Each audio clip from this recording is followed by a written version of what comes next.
If overthinking, stress, or sleeplessness are becoming too much, try listening to a guided meditation for free on the Women's Meditation Network. There are a dozen podcasts that provide hundreds of guided meditations each month, like sleep meditations, morning meditations, daily affirmations, meditations for anxiety, and even water and nature sounds. Just search for Women's Meditation Network in your favorite podcast player and subscribe to listen now.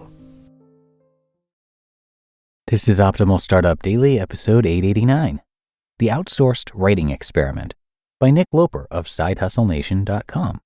And I am Dan, I'm your host here, and thanks so much for joining me today as we hear from one of our regular authors, Nick Loper of Side Hustle Nation. So let's get to it now as we optimize your life. The Outsourced Writing Experiment by Nick Loper of SideHustleNation.com. For my latest book project, I had this wonderful idea that if I could get someone else to do the writing, I could get it to market faster. I was super busy and eager to expand my self-publishing efforts. The idea. You may have heard the stories of successful Kindle authors who actually use ghostwriters to create their books. The quote-unquote author just researches the topic they think will sell and then hires someone to produce the content. Since I'm all about efficiency, I figured it was worth a shot. I had my book idea, a checklist of elements that small business websites should include. The idea came from some video site audits I'd been doing on Fiverr. Note, while those audits were fun, they were a little too time-consuming at that price point. This book was going to be part of my strategy for increasing the average order size. And in the meantime, I was happy to be collecting the experience and feedback from actual, even if just $5, clients.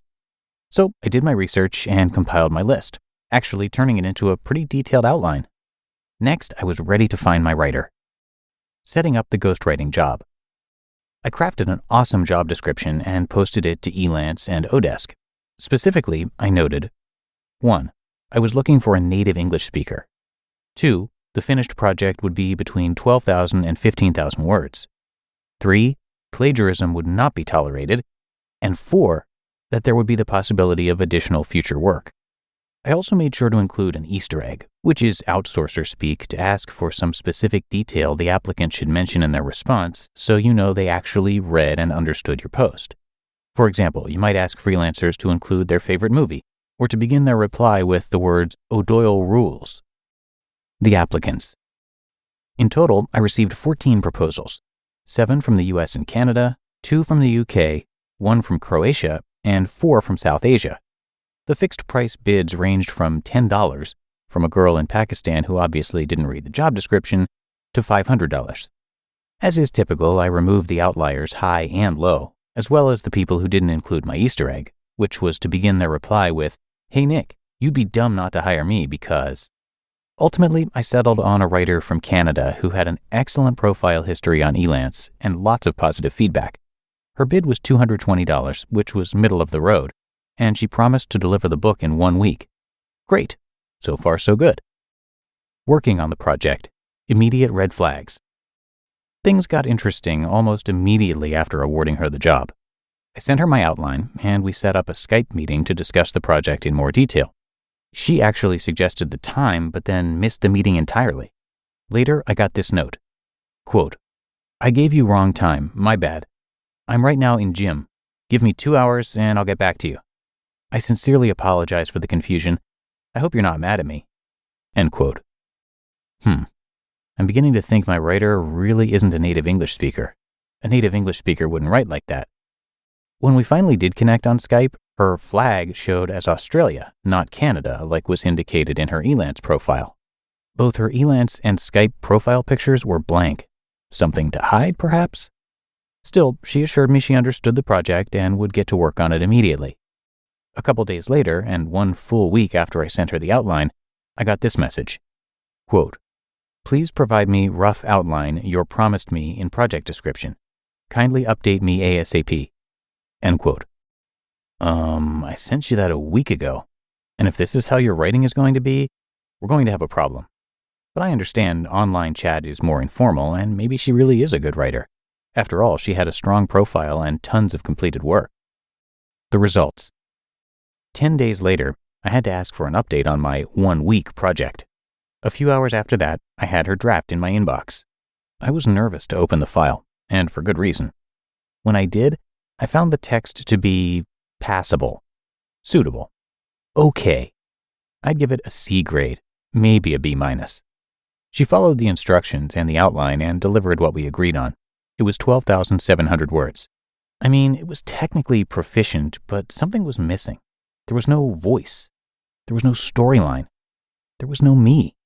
The sentence structure and word choice in certain parts confirmed my suspicion that she was not truly a native English speaker. Something was just a bit off, you know? Still, she technically followed the directions and kept up her end of the bargain, so I wasn't in a position to ask for a full-scale rewrite or to dispute the job. I released the funds in Elance and marked the job as complete. What next? I literally rewrote the entire book. I might have salvaged a sentence or two, but essentially 99.9% had to be scrapped. Since I was expecting to sell the finished work under my name, I wouldn't have been comfortable charging money for what I knew to be C-grade level content. I wouldn't have been comfortable putting my name and reputation on the line with that subpar writing. By the time I was done, my version had more than 25,000 words, double what she had, and hopefully some personality and voice too. What I should have done. If you're publishing under a pen name you don't care about, go ahead and outsource the writing. But even if I'd found a native English writer, I don't think I would have been comfortable with it. It just wasn't me.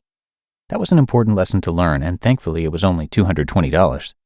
One thing I should have done to reduce my exposure would have been to trial 3 different writers at 1,000 words apiece, roughly the length of this post, and see which one came back the strongest.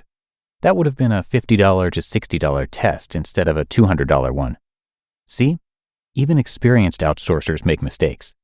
Live and learn, and chalk it up as another interesting side hustle experiment.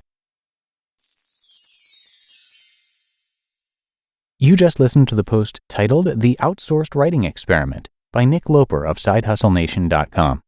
The thing about running your own business is every single hire counts.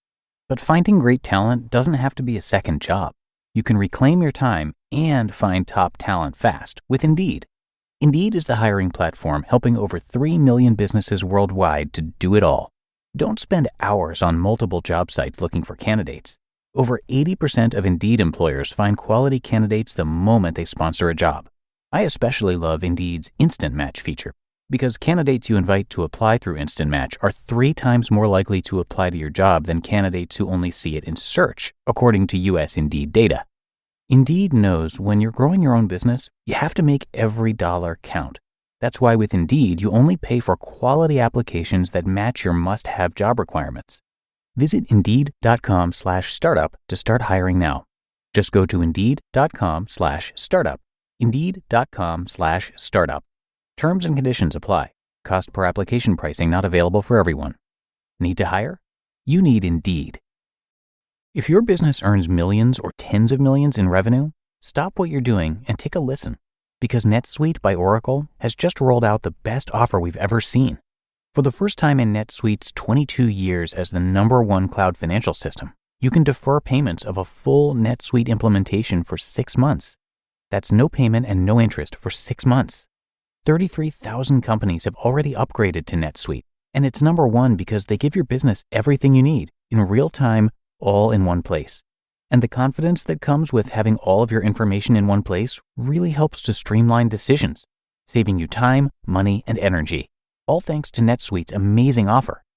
If you've been sizing up NetSuite to make the switch, then you know this deal is unprecedented. No interest, no payments. Take advantage of this special financing offer at netsuite.com/startup. netsuite.com/startup to get the visibility and control you need to weather any storm. netsuite.com/startup.